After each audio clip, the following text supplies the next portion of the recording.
Growth நேயர்கள் அனைவருக்கும் வணக்கம். நான் உங்க விஷ்ணு பிரியா பேசிட்டு இருக்கேங்க. நாளுக்கு நாள் ஷேர் மார்க்கெட் பாத்தீங்கன்னா வந்துட்டு ரொம்ப அதிகமா சரிஞ்சிட்டே வருதுங்க. ஆனா இந்த ஷேர் மார்க்கெட் சரிவை கூட நம்ம எந்த அளவுக்கு நம்ம சாதகமா பயன்படுத்திக்க போறோம் அப்படின்னு பாத்தீங்கன்னா வந்துட்டு இந்த டைம்ல தரமான நிறைய ஸ்டாக்ஸை வந்துட்டு குறைஞ்ச விலையில நம்ம வாங்குறதுக்கான நிறைய அவகாசம் இருக்கு அப்படின்னு தான் சொல்லணும். ஸோ அந்த வரிசையில பாத்தீங்கன்னா வந்துட்டு நம்ம எப்பவுமே ஃபண்டமெண்டலி ஸ்ட்ராங்கான ஸ்டாக்கை வாங்கணும் அப்படின்னு நம்ம எல்லாருமே நினைப்போங்க.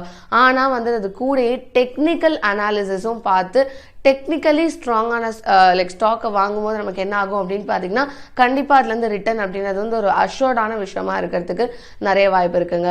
ஸோ இன்னைக்கு அதே மாதிரி வந்துட்டு நம்ம ரிட்டர்ன் ஆன் கேபிட்டல் அப்படின்னு அந்த டெக்னிக்கல் அனாலிசிஸ் வச்சு அதில் எந்த கம்பெனி வந்துட்டு highest return on capital employed வந்துட்டு யார் தராங்களோ அந்த மாதிரியான கம்பெனிஸோட ஸ்டாக்ஸை பற்றி தான் பேச போகிறோம். ஸோ இன்னைக்கு இந்த வீடியோவில் பார்த்தீங்கன்னா நான் உங்களுக்கு வந்து ஒரு 5 ஸ்டாக் பற்றி சொல்ல போகிறேங்க.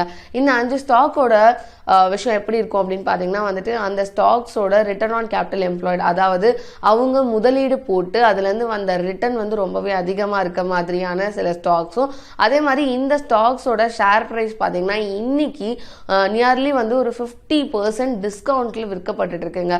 ஸோ இந்த மாதிரியான 5 ஸ்டாக்ஸை பற்றி தான் பார்க்க போகிறோம். ஸோ இன்னைக்கு நான் இந்த வீடியோவில் பேச போகிற எல்லா டேட்டாவுமே பார்த்தீங்கன்னா வந்துட்டு 16th June 2022 அன்னைக்கு ரெக்கார்ட் பண்ணப்பட்ட டேட்டாங்க. ஸோ இந்த வீடியோவில் நம்ம எடுத்திருக்க பேராமீட்டர்ஸ் என்ன, அந்த 5 ஸ்டாக்ஸை நம்ம எப்படி வந்து செலக்ட் பண்ணியிருக்கோம் அப்படின்னு பார்த்தீங்கன்னா வந்துட்டு நான் சொல்ல போகிற இந்த 5 ஸ்டாக்ஸோட மார்க்கெட் கேபிட்டல் இருக்கு இல்லையா, அது வந்து more than 5,000 crores. அதே மாதிரி இவங்களோட ரிட்டர்ன் ஆன் கேபிட்டல் எம்ப்ளாய்டு வந்துட்டு more than 40% இருக்க மாதிரியான ஸ்டாக்ஸை செலக்ட் பண்ணியிருக்கோம். அதே மாதிரி டெட் ஈக்விட்டி ரேஷியோ, அதாவது அந்த கடனும் வந்து முதலீடும் வந்துட்டு ஓரளவுக்கு சரியா இருக்கணும்னு சொல்லுவாங்களே, ஸோ அந்த டெட் ஈக்விட்டி ரேஷியோ வந்துட்டு பார்த்தீங்கன்னா வந்துட்டு less than 1 இருக்க மாதிரி வந்து நம்ம எடுத்திருக்கோங்க. இப்போ நம்ம வீடியோக்குள்ளே போகலாம், அந்த ஸ்டாக்ஸை பற்றி பேசலாம். பட் அதுக்கு முன்னாடி நீங்கள் இன்னும் க்ரோ தமிழ் யூடியூப் சேனலை சப்ஸ்கிரைப் பண்ணலாம். சப்ஸ்கிரைப் பண்ணிட்டு வந்து வீடியோவை கண்டினியூ பண்ணுங்கள். ஸோ இப்போ நான் சொன்னேன் இல்லையா, நம்ம வந்து 5 ஸ்டாக்ஸ் பற்றி பார்க்க போகிறோம் அப்படின்னு சொல்லிட்டு அதை எந்த ஆர்டரில் பார்க்க போகிறோம் அப்படின்னு பார்த்தீங்கன்னா வந்துட்டு எந்த ஸ்டாக்கோட ப்ரைஸ் வந்து பார்த்தீங்கன்னா வந்துட்டு அதிகபட்ச டிஸ்கவுண்ட்டில் விற்கப்பட்டு இருக்கோ அதை வந்து நம்ம லாஸ்ட்டில் கவர் பண்ணுவோம். ஓகேவா? ஸோ இந்த வரிசையில் நம்ம முதல்ல பார்க்க போகிற கம்பெனி என்ன அப்படின்னு பார்த்தீங்கன்னா வந்துட்டு பாலாஜி எம்என்ஸ் லிமிடெட்ங்க. இந்த கம்பெனி பற்றி சொல்லணும் அப்படின்னா வந்து இது வந்துட்டு இந்தியாவிலே தி லார்ஜஸ்ட் கெமிக்கல் கம்பெனி அப்படின்னு சொல்கிறாங்க.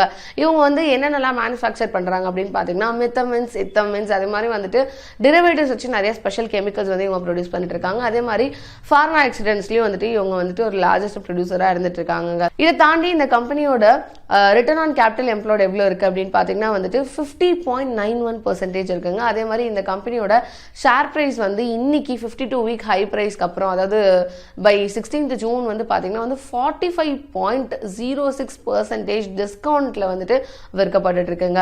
இந்த கம்பெனியோட ஸ்ட்ரென்த் என்ன அப்படின்னு பாத்தீங்கன்னா வந்து இந்த கம்பெனி வந்து ஆலிகோபாலிஸ்ட் அப்படின்னு சொல்றாங்க. ஆலிகோபாலிஸ்ட் அப்படின்னா என்னன்னா அந்த மார்க்கெட்ல வந்துட்டு நிறைய வந்துட்டு உங்களுக்கு காம்படிஷன் இருக்காதுங்க. நிறைய பேர் வந்து அதுல பார்ட்டிசிபேட் பண்ணிட்டு இருக்க மாட்டாங்க. இப்போ வந்து மூலப்பொருள் அப்படி நம்ம வந்து சிங்கிள் செல்லரா இருப்போம் இல்லையா, ஸோ அந்த மாதிரி ஆலிகோபாலிஸ்னா வந்துட்டு உங்களுக்கு கொஞ்சம் காம்படிஷன் இருந்தாலும் அந்த அளவுக்கு அதிகமா இருக்க மாட்டாங்க. அதுக்கான இவங்க தான் வந்து அந்த இடத்துல வந்து லீடர் மாதிரி வந்துட்டு விளங்கிட்டு இருக்க மாதிரியான ஒரு விஷயமா இருந்துட்டு இருக்குங்க. ஸோ இது வந்து ஃபர்ஸ்ட் அட்வான்டேஜ். ரெண்டாவது அட்வான்டேஜ் உங்களுக்கு என்ன அப்படின்னு பார்த்தீங்கன்னா வந்துட்டு இவங்களோட ரெவென்யூ, அதாவது இவங்களுக்கு வர அந்த நெட் ப்ராஃபிட்ஸ் அண்ட் சேல்ஸ் எல்லாம் இருக்கு இல்லையா, இது வந்துட்டு டைவர்சிஃபைடா இருக்கு அப்படின்னு சொல்றாங்க. டைவர்சிஃபைடா இருக்குன்னா இவங்களுக்கு வந்துட்டு இந்த செக்மெண்ட் மட்டும் இல்லாமல் நிறைய டிஃப்ரெண்ட் செக்மெண்ட்ஸ் இருக்கு. ஸோ இந்த மாதிரியான செக்மெண்ட்ஸ்ல இருந்து அவங்களுக்கு வந்து வரனால என்ன ஆகுது அப்படின்னு பார்த்தீங்கன்னா ஒரு செக்மெண்ட்ல லாஸ் இருந்தாலும் இன்னொரு செக்மெண்ட்டோட ப்ராஃபிட் வந்து அதை நாக் ஆஃப் பண்ற மாதிரியான ஒரு வாய்ப்பு இவங்களுக்கு இருக்குங்க. ஸோ இவங்களோட ரெவென்யூ ஸ்ட்ரக்சர் நம்ம பார்க்கணும் அப்படின்னு பார்த்தீங்கன்னா இவங்களோட 51% ஆஃப் த ரெவென்யூ எங்கேருந்து வருது அப்படின்னு பார்த்தீங்கன்னா வந்துட்டு ஃபார்மா செக்டர்லேருந்து வருது. இவங்களோட 26% ஆஃப் த ரெவென்யூ வந்துட்டு ஆக்ரோ இண்டஸ்ட்ரியிலேருந்து வந்துட்டு இருக்குங்க. மீதி இருக்க 22% பார்த்தீங்கன்னா வந்துட்டு உங்களுக்கு இவங்களோட paints and resins, oil and gas, water treatment chemicals, like animal feeds, rubber cleaning chemicals, dye and textiles அப்படின்னு சொல்லிட்டு உங்களுக்கு இப்போ ஸ்க்ரீனில் தெரிஞ்சிட்டு இருக்கு இல்லையா. ஸோ இந்த மாதிரியான டைவர்சிஃபைடான ஒரு செக்மெண்ட்ஸ்ல தான் இவங்களுக்கு ரெவென்யூ வந்துட்டு இருக்கு. ஸோ இது வந்து கண்டிப்பாக வந்து இவங்களுக்கு ஒரு காம்படேட்டிவ் அட்வான்டேஜாகவே இருக்கும் அப்படின்னு சொல்லலாம். இந்த கம்பெனியோட வீக்னஸ் அப்படின்னு நம்ம பேசணும்னா என்ன பேசணும் அப்படின்னு பார்த்தீங்கன்னா இந்த கம்பெனி வந்துட்டு அவங்களோட கலெக்ஷனில் சரியான கம்பெனியாக இல்லைங்க. கலெக்ஷனில் சரியான கம்பெனியாக இல்லை அப்படின்னா என்ன அர்த்தம் அப்படின்னு பார்த்தீங்கன்னா, நமக்கு வந்துட்டு கஸ்டமர்ஸ் கிட்ட இருந்து காசு வரணும், அந்த காசு இன்னும் நமக்கு வந்து சேரலை அப்படின்னு அர்த்தம். வந்து சேரலைன்னா என்ன அர்த்தம்னா, நம்ம வந்து சரியாக கஸ்டமர்ஸ் கிட்ட இருந்து கலெக்ட் பண்ணல அப்படின்றது தானங்க அர்த்தம். ஸோ இது உண்மையாகவே வந்துட்டு ஒரு வீக்கஸ்ட் பாயிண்ட் அப்படின்னு தான் சொல்லணுங்க. ஏன்னா பார்த்தீங்கன்னா ஃபினான்ஷியல் இயர் 2022 பார்த்தீங்கன்னா வந்து இவங்க இதுக்கு முன்னாடி பார்த்தீங்கன்னா இவங்களோட ரிசீவபிள்ஸ் வந்து 98 crores இருந்திருக்கு. ஆனால் இப்போ வந்து 282 crores வந்து அது இன்க்ரீஸ் ஆயிருக்குங்க. ஸோ இதுல இருந்து உங்களுக்கு நல்லாவே தெரியும் உங்களோட கலெக்ஷன் எபிலிட்டி எந்த அளவுக்கு இருக்கு அப்படின்னு சொல்லிட்டு. இவங்களால சேல் பண்ண முடியுதே தவிர அந்த சேலை வந்துட்டு லைக் கேஷா வந்து கன்வெர்ட் பண்ண முடியாம போகுது. இப்படி கேஷா கன்வெர்ட் பண்ண முடியாம போறதுனால என்ன ஆகுது அப்படின்னு பாத்தீங்கன்னா, இவங்களோட கேஷ் ஃப்ளோ வந்து ரொம்ப கம்மியா இருக்கு. கேஷ் ஃப்ளோ கம்மியா இருந்தா நாங்க ஆப்ரேஷன்ஸ்ல வந்து உங்களுக்கு கேஷ் வந்து கம்மியா இருக்கும் போது சில இடத்துல வந்து உங்களுக்கு காம்ப்ரமைஸ் பண்றதுக்கான நிறைய வாய்ப்புகள் இருக்குங்க. குவாலிட்டி காம்ப்ரமைஸ் எதுவாக வேணாலும் இருக்கட்டும். ஸோ கேஷ் ஃப்ளோ கம்மியா இருந்தா கண்டிப்பா அது வந்து பிசினஸ் டைரக்டாவே அஃபெக்ட் பண்ணும் அப்படின்றது தான் உண்மைங்க. ஸோ இப்போ இந்த கம்பெனியோட நம்ம வந்து ஃபினான்ஷியல் ஃபேக்டர்ஸும் சில டெக்னிக்கல் இண்டிகேட்டர்ஸையும் வந்து நம்ம பார்க்க போறோம். ஓகேவா? இந்த கம்பெனி பேர் என்ன அப்படின்னு பாத்தீங்கன்னா வந்துட்டு பாலாஜி சமன்ஸ் லிமிடெட். இவங்களோட கரண்ட் மார்க்கெட் பிரைஸ் எவ்வளவு இருக்கு அப்படின்னு பாத்தீங்கன்னா 2869.90 rupees. இவங்களோட PE ரேஷியோ பாத்தீங்கன்னா 25.25. இவங்களோட டெட் ஈக்விட்டி ரேஷியோ பார்த்தீங்கன்னா 0.08. இவங்களோட 5 years compound annual growth rate எவ்வளோ இருக்குது அப்படின்னு பார்த்தீங்கன்னா 28.28%. இவங்களோட ரிட்டர்ன் ஆன் ஈக்விட்டி எவ்வளோன்னு பார்த்தீங்கன்னா 34.36%. இவங்களோட 1 year ரிட்டர்ன் பர்சன்டேஜ் எவ்வளோன்னு பார்த்தீங்கன்னா 9.25. இவங்களோட 5 year ரிட்டர்ன் எவ்வளோன்னு பார்த்தீங்கன்னா 52%. இவங்களோட ரிலேட்டிவ் ஸ்ட்ரென்த் இண்டெக்ஸ் 14 daysக்கு எவ்வளோ இருக்குது அப்படின்னு பார்த்தீங்கன்னா வந்து 41.3ங்க. ஸோ இப்போ வந்து இந்த வீடியோவில் நான் உங்களுக்கு வந்துட்டு இந்த டேபிளில் டெக்னிக்கல் அனாலிசிஸ் பற்றி சொல்கிறேன்னு சொன்னேன் இல்லையா? ஸோ இதில் வந்து 2 டெக்னிக்கல் இண்டிகேட்டர்ஸ் இருக்குது. அந்த டெக்னிக்கல் இண்டிகேட்டர்ஸ் என்னன்னா, ஒன்று வந்து இந்த simple moving average, relative strength index 14 daysக்கு எடுத்தோம் அப்படின்னு பார்த்தீங்கன்னா எந்த இடத்துல வந்துட்டு அதிகமாக வாங்கியிருக்காங்க, எந்த இடத்துல அதிகமாக விற்றுருக்காங்கன்னு சொல்கிறதே இண்டிகேட்டர் தாங்க. 30க்கு மேலே இருந்தது அப்படின்னு பார்த்தீங்கன்னா வந்து அந்த இடத்துல வந்து அதிகமாக வந்துட்டு லைக் ஓவர் சோல்ட் அப்படின்னு சொல்கிறாங்க, அதிகமாக விற்கப்பட்டிருக்கு. 70க்கு மேலே வந்து RSI இருந்துச்சுன்னா அந்த இடத்துல வந்து அதிகமாக வந்துட்டு ஷேர்ஸ் வாங்கியிருக்காங்க அப்படின்றது அர்த்தங்க. ஸோ இதுதான் வந்து டெக்னிக்கல் இண்டிகேட்டர்ஸ். ஓகேவா? இதை வச்சு உங்களால் வந்துட்டு இப்போ இந்த கம்பெனியோட இந்த ஃபினான்ஷியல் கீ ஃபேக்டர்ஸையும் அந்த டெக்னிக்கல் இண்டிகேட்டர்ஸையும் புரிஞ்சுக்க முடியும்னு நினைக்கிறேன். நம்ம அடுத்த கம்பெனி பார்க்கலாம். ஸோ இந்த வரிசையில் நம்ம பார்க்க போகிற 2வது கம்பெனி என்ன அப்படின்னு பார்த்தீங்கன்னா வந்துட்டு லைக் இந்தியன் எனர்ஜி எக்ஸ்சேஞ்ச். ஓகேவா? இந்த இந்தியன் எனர்ஜி எக்ஸ்சேஞ்ச் கம்பெனி என்ன அப்படின்னு பார்த்தீங்கன்னா வந்துட்டு இவங்க வந்து ஒரு எலக்ட்ரிசிட்டி ப்ரொடக்ஷன் கம்பெனிங்க. இப்போ எப்படி நம்ம வந்துட்டு ஆன்லைனில் கேஸ் புக் பண்ணால் நமக்கு கேஸ் வருது, அந்த மாதிரி வந்து இவங்களை நம்ம ஆன்லைனில் புக் பண்ணோம் அப்படின்னு பார்த்தீங்கன்னா இவங்க நம்ம வீட்டுக்கு வந்து கரண்ட் கனெக்ஷன் கொடுப்பாங்களா? ஸோ அந்த மாதிரியான எலக்ட்ரிசிட்டி ப்ரொடியூசிங் கம்பெனி தான் இந்த கம்பெனி. ஓகேவா? ஸோ இந்த கம்பெனியோட like return on capital employed எவ்வளோ இருக்குது அப்படின்னு பார்த்தீங்கன்னா வந்துட்டு 64.52% இருக்குங்க. அதே மாதிரி இவங்களோட அந்த 52 week ஹை ப்ரைஸ்க்கு அப்புறம் இப்போ 47%ல இந்த கம்பெனியோட ஷேர் வந்துட்டு டிஸ்கவுண்ட்ல சேல் பண்ணப்பட்டு இருக்குங்க. இப்போ இந்த கம்பெனியோட பிக்கெஸ்ட் ஸ்ட்ரென்த் என்ன அப்படின்னு நம்ம பேசணும் அப்படின்னு பார்த்தீங்கன்னா கண்டிப்பாக கவர்மெண்ட்டோட நிறைய ஸ்கீம்ஸ் வந்து இவங்களுக்கு வந்து ரொம்ப ஹெல்ப்ஃபுல்லாக இருக்கும் அப்படின்னு சொல்லுவாங்க. இப்போ வந்துட்டு கவர்மெண்ட் வந்து ஹவுஸ் ஹோல்ட்ஸ்க்காக வந்துட்டு அதே மாதிரி இந்த கிராமப்புறங்களை நகரப்புறமாக மாற்றுறதுக்காக இந்த சௌபாக்கியா ஸ்கீம் அதெல்லாம் கொடுக்குறாங்க இல்லையா? அப்போ நிறைய வீடெல்லாம் கட்டும்போது என்ன ஆகும், லைக் இவங்களுக்கும் வந்துட்டு அந்த இடத்துல வந்து எனர்ஜி கொடுக்கறதுக்கு, அதாவது கரண்ட் கொடுக்கறதுக்கு, அந்த மாதிரியான ப்ராஜெக்ட்ஸ் எல்லாம் இவங்களுக்கு வரதுக்கான நிறைய வாய்ப்பு இருக்கு. அதே மாதிரி இன்னைக்கு எலக்ட்ரிசிட்டி மார்க்கெட் அப்படின்றது வந்து நிஜமா ரொம்ப அதிகமாயிட்டே வருதுங்க. எவ்வளோ இண்டஸ்ட்ரீஸ் சொல்லிட்டே போகலாம் நம்ம நிஜமா. ஏன்னா எந்த அளவுக்கு நமக்கு இன்னைக்கு அந்த எலக்ட்ரிசிட்டி ஒரு விஷயம் வந்து ரொம்ப முக்கியத்துவமாக இருக்கு அப்படின்னு நம்ம எல்லாருக்குமே தெரியும். அதே மாதிரி பார்த்தீங்கன்னா வந்துட்டு பவர் எக்ஸ்சேஞ்ச் இன் இந்தியா அப்படின்னு வந்து பார்த்தீங்கன்னா வந்து ஒரு 6% தாங்க இருக்குது. ஆனால் இதே அதர் கம்பெனிஸில் அந்த நம்பர் பார்த்தோன்னா வந்துட்டு 30 to 80% வரைக்கும் அது வந்து டிஃபர் ஆகிட்டே இருக்குது அப்படின்னு சொல்லணும். இப்போ ஸ்க்ரீனில் பார்த்தா உங்களுக்கு தெரியும்.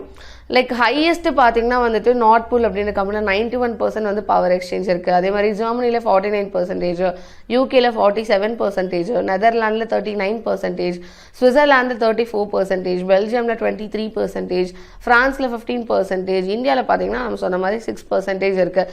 அதே மாதிரி பார்த்தீங்கன்னா இவங்களோட க்ரோத் ரேட்டும் வந்துட்டு, அதாவது சின்ஸ் இட்ஸ் இன்கார்பரேஷன், அதாவது எப்போ ஃபார்ம் பண்ணாங்களோ அப்பத்துலேருந்து இப்போ வரைக்கும் வந்து 33% வரைக்கும் இவங்களோட அந்த காம்பவுண்ட் ஆனுவல் க்ரோத் ரேட் இருந்துட்டு இருக்குங்க. ஸோ அது வந்து ரொம்பவே வந்துட்டு ஒரு ஸ்ட்ராங்கஸ்டான ஒரு விஷயம் அப்படின்னு சொல்லலாம். இவங்களோட வீக்னஸ் அப்படின்னு நம்ம பேசணும்னா எதை பற்றி பேசணும் அப்படின்னா வந்துட்டு இவங்க கவர்மெண்ட்டோட பாலிசிஸ் எப்போல்லாம் மாறுதோ, எப்போல்லாம் இவங்களுக்கு அன்ஃபேவரபுளாக போதோ அது எல்லாமே இவங்களுக்கு ஒரு ரிஸ்க் ஃபேக்டர் அப்படின்னு தான் சொல்லணும். கவர்மெண்ட் வந்து நான் தான் ஃபுல்லாக ப்ரொடியூஸ் பண்ணுவேன், நான் தான் கொடுப்பேன், அது மாதிரி கவர்மெண்ட் வந்து இவங்களை லைக் இதெல்லாம் பண்ணக்கூடாது அப்படின்னு இவங்களோட பாலிசிஸ் வந்து டிஃபர் ஆகும்போது என்ன ஆகும் அப்படின்னு பார்த்தீங்கன்னா கண்டிப்பாக இந்த கம்பெனியோட ப்ராஃபிட்டபிலிட்டி அப்படின்றது வந்து கண்டிப்பாக பாதிக்கப்படுறதுக்கான நிறைய வாய்ப்பு இருக்குங்க. இப்போ இந்த கம்பெனியோட கீ ஃபினான்ஷியல் ஃபேக்டர்ஸும் டெக்னிக்கல் இண்டிகேட்டர்ஸையும் பார்க்கலாம். இந்த கம்பெனியோட பேர் என்ன அப்படின்னு பார்த்தீங்கன்னா வந்துட்டு இந்தியன் எனர்ஜி எக்ஸ்சேஞ்ச். இவங்களோட கரண்ட் மார்க்கெட் பிரைஸ் எவ்வளோ இருக்குது அப்படின்னு பார்த்தீங்கன்னா 169 rupees. இவங்களோட PE ரேஷியோ எவ்வளோன்னு பார்த்தீங்கன்னா வந்து 50.2. இவங்களோட டெட் ஈக்விட்டி ரேஷியோ எவ்வளோ இருக்குன்னு பார்த்தீங்கன்னா 0.01. இவங்களோட 5 years சேல்ஸ் எவ்வளோ இருக்குது அப்படின்னு பார்த்தீங்கன்னா வந்து 16.5. இவங்களோட ரிட்டர்ன் ஆன் ஈக்விட்டி எவ்வளோ இருக்குது அப்படின்னு பார்த்தீங்கன்னா வந்து 49.5%. இவங்களோட 1 year ரிட்டர்ன் எவ்வளோ அப்படின்னு பார்த்தீங்கன்னா வந்துட்டு -36.78. இவங்களோட 5 year ரிட்டர்ன் நம்ம கொடுக்கல. இவங்களோட ரிலேட்டிவ் ஸ்ட்ரென்த் இண்டெக்ஸ் 14 daysக்கு பார்த்தீங்கன்னா 32.4. இந்த வரிசையில் நம்ம பார்க்க போகிற மூணாவது கம்பெனி என்ன அப்படின்னு பார்த்தீங்கன்னா டான்லா பிளாட்ஃபார்ம்ஸ் லிமிடெட்ங்க. இந்த கம்பெனி என்ன பண்ணுறாங்க அப்படின்னு பார்த்தீங்கன்னா வந்துட்டு ஆட்டோமேட்டட் எஸ்எம்எஸ் மூலமாக பிஸ்னஸையும் கஸ்டமர்ஸையும் கனெக்ட் பண்ணிட்டு இருக்காங்க. இந்த ஆட்டோமேட்டட் எஸ்எம்எஸ் மார்க்கெட்டில் பார்த்தீங்கன்னா இவங்க 70% ஆஃப் த அந்த மார்க்கெட்டை இவங்க தான் ஹோல்ட் பண்ணிட்டு இருக்காங்க. அந்த மார்க்கெட் ஷேரில் வந்து இவங்களுக்கு 70% இருக்குது அப்படின்னு சொல்கிறாங்க. அதே மாதிரி இவங்க இந்த ஆட்டோமேட்டட் எஸ்எம்எஸ் வந்து எந்த பிளாட்ஃபார்ம் யூஸ் பண்ணி வந்துட்டு ஒர்க் பண்ண வைக்கிறாங்க அப்படின்னு பார்த்தீங்கன்னா வந்து ட்ரூ பிளாக் அப்படின்னு வந்துட்டு ஒரு பிளாட்ஃபார்ம் வந்து இவங்க யூஸ் பண்ணிட்டு இருக்காங்க. இவங்களோட ரிட்டர்ன் ஆன் கேபிட்டல் எவ்வளோ இருக்கு அப்படின்னு பார்த்தீங்கன்னா வந்துட்டு 58.61% இருக்குங்க. அதே மாதிரி இவங்களோட அந்த 52 வீக் ஹை பிரைஸ் இருக்கு இல்லையா, அது வந்து இப்போ வந்துட்டு 48.89% டிஸ்கவுண்ட்ல சேல் ஆகப்பட்டு இருக்குங்க. இந்த கம்பெனியோட பிக்கஸ்ட் அட்வான்டேஜ் என்ன அப்படின்னு பார்த்தீங்கன்னா வந்து எக்கனாமிக்ஸ் ஆஃப் ஸ்கேல், அதாவது லோவஸ்ட் காஸ்ட்லேயே வந்து இவங்களோட சர்வீசஸ் எல்லாம் வந்துட்டு அவங்களுக்கு வந்துட்டு ரெண்டர் பண்ண முடியும் அப்படின்றது ஒரு விஷயங்க. ரெண்டாவது என்ன அப்படின்னு பார்த்தீங்கன்னா வந்துட்டு இவங்க வந்து 3 years சேல் எவ்வளோ இருக்குது அப்படின்னு பார்த்தீங்கன்னா வந்துட்டு 47% வந்து இவங்களோட சேல்ஸ் வந்து இன்க்ரீஸ் ஆயிருக்கு 3 yearsல. அதே மாதிரி இவங்களோட லைக் இந்த நெட் ப்ராஃபிட் இருக்கும் இல்லையா, அந்த ப்ராஃபிட் எலமெண்ட் கூட பார்த்தீங்கன்னா வந்துட்டு 182% வந்து 3 yearsல வந்துட்டு லைக் க்ரோத் இருந்திருக்குங்க. இப்போ உங்களுக்கு ஸ்க்ரீனில் பார்த்தாவே தெரியும் லைக் எவ்வளோ தூரம் வந்து இது இன்க்ரீஸ் ஆயிருக்கு அப்படின்னு சொல்லிட்டு. இந்த கம்பெனியோட வீக்னஸ் அப்படின்னு நம்ம சொல்லணும் அப்படின்னு பார்த்தீங்கன்னா அந்த கடந்த 3 வருஷமா இவங்களுக்கு வந்து 96 to 97% ஆஃப் த ரெவன்யூ வந்துட்டு வெறும் இந்த ஆட்டோமேட்டட் எஸ்எம்எஸ் இதுலேருந்து தாங்க வந்துட்டு இருக்கு. இது என்னால் என்ன ஆகும் அப்படின்னு பார்த்தீங்கன்னா இந்த மீடியம் யூஸ் பண்ணாமல் பிஸ்னஸ் வந்து வேற மீடியம் யூஸ் பண்ண ஆரம்பிச்சிட்டாங்க மக்கள் அப்படின்னா வந்து கண்டிப்பாக இந்த கம்பெனியோட க்ரோத்தையும் ப்ராஃபிட்டபிலிட்டியும் அதை அஃபெக்ட் பண்ணுங்க. இப்போ இந்த கம்பெனியோட ஃபினான்ஷியல் ஃபேக்டர்ஸையும் டெக்னிக்கல் அனாலிசிஸையும் பார்க்கலாம். இந்த கம்பெனியோட நேம் பார்த்தீங்கன்னா வந்துட்டு டான்லா பிளாட்ஃபார்ம். இவங்களோட கரண்ட் மார்க்கெட் ப்ரைஸ் எவ்வளோ இருக்குது அப்படின்னு பார்த்தீங்கன்னா வந்துட்டு 1080.10 rupees. அதே மாதிரி இவங்களோட PE ரேஷியோ பார்த்தீங்கன்னா 27.19. இவங்களோட டெட் ஈக்விட்டி ரேஷியோ 0.04. இவங்களோட 5 years sales compound annual growth rate எவ்வளோ இருக்குது அப்படின்னு பார்த்தீங்கன்னா வந்துட்டு 40.80. இவங்களோட ரிட்டர்ன் ஆன் ஈக்விட்டி வந்து 48%. இவங்களோட 1 year ரிட்டர்ன் பார்த்தீங்கன்னா வந்து 40.67%. இவங்களோட 5 year ரிட்டர்ன் 98%. இவங்களோட ரிலேட்டிவ் ஸ்ட்ரென்த் இண்டெக்ஸ் 14 daysக்கு பார்த்தீங்கன்னா வந்து 30.8ங்க. இப்போ நம்ம பார்க்க போகிற 4வது கம்பெனி என்ன அப்படின்னு பார்த்தீங்கன்னா வந்துட்டு கெம் பிளஸ் சன்மா லிமிடெட்ங்க. இந்த கம்பெனி பற்றி சொல்லணும்னா இந்த கம்பெனி வந்துட்டு ஒரு கெமிக்கல் மேனுஃபேக்சரிங் கம்பெனி. அது மட்டும் இல்லாமல் இந்த கம்பெனி வந்துட்டு ஒரு ஸ்பெஷல் PVC பேஸ்ட் ரெசின்ஸும் கஸ்டம் மேட் கெமிக்கல்ஸும் வந்துட்டு மேனுஃபேக்சர் பண்ணிட்டு இருக்காங்க.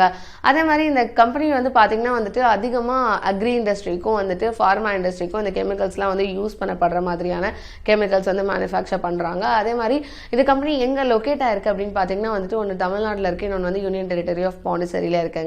இந்த கம்பெனியோட ரிட்டர்ன் ஆன் கேபிட்டல் எம்ப்ளாய்ட் எவ்வளோ இருக்கு அப்படின்னு பார்த்தீங்கன்னா 51.12%. இவங்களோட 52 வீக் ஹை பிரைஸ்க்கு அப்புறம் இவங்களோட ஷேர் பிரைஸ் வந்துட்டு 50.34% வந்து செல் ஆயிட்டு இருக்காங்க. இந்த கம்பெனியோட ஸ்ட்ரென்த் என்ன அப்படின்னு பார்த்தோன்னா வந்து இந்த கம்பெனிக்கு வந்துட்டு டிமாண்ட் வகையில் பார்த்தீங்கன்னா வந்துட்டு எந்த விதமான குறையும் இல்லைங்க. எப்பவுமே இந்த கம்பெனிக்கு வந்து டிமாண்ட் இருந்துகிட்டே இருக்கு அந்த ப்ராடக்ட்டுக்கு.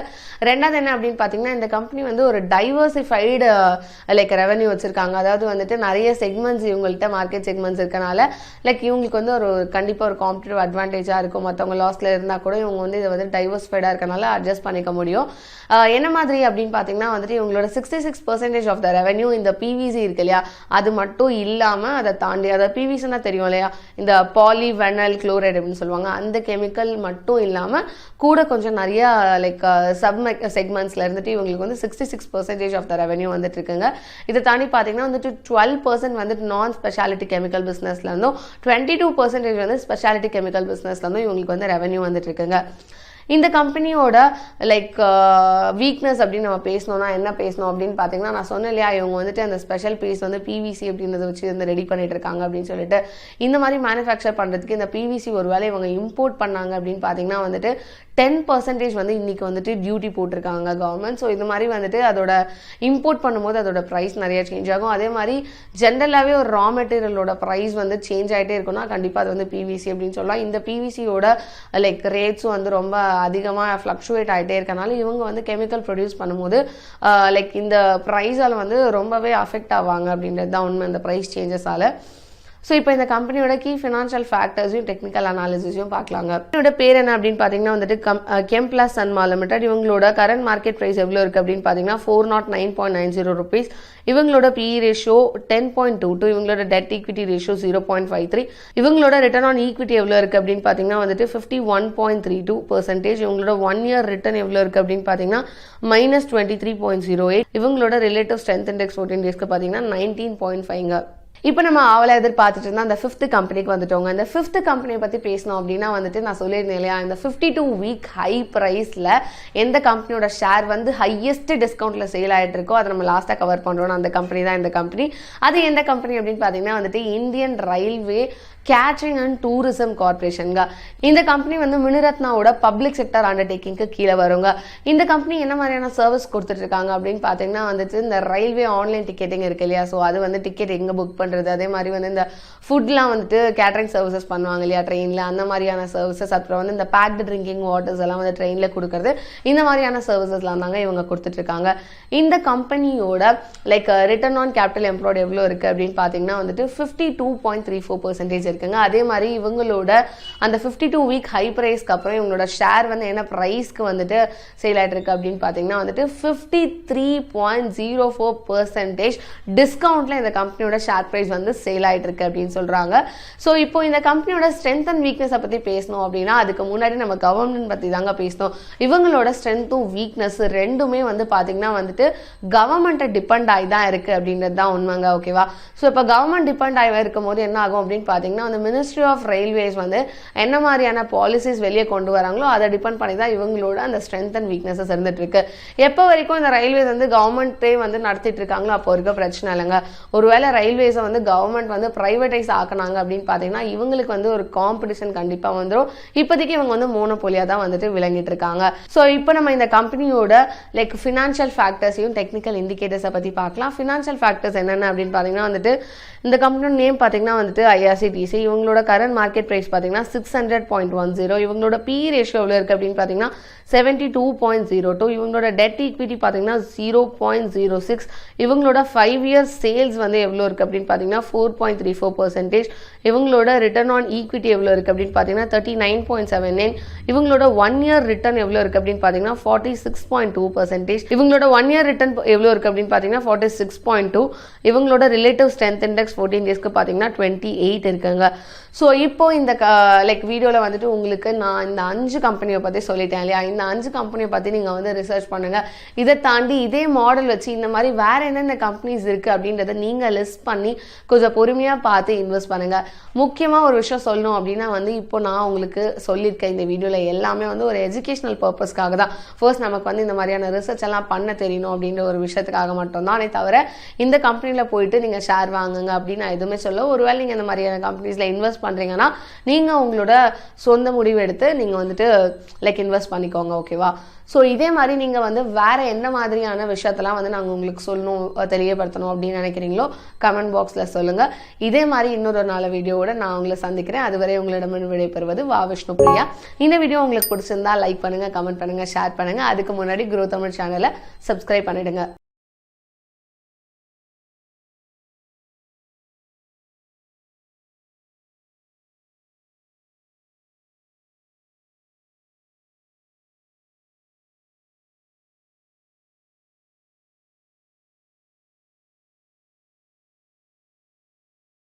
Investment in securities market are subject to market risks. Read all the related documents carefully before investing. Please read the risk disclosure documents carefully before investing in equity shares, derivatives, mutual fund, and or other instruments traded on the stock exchanges.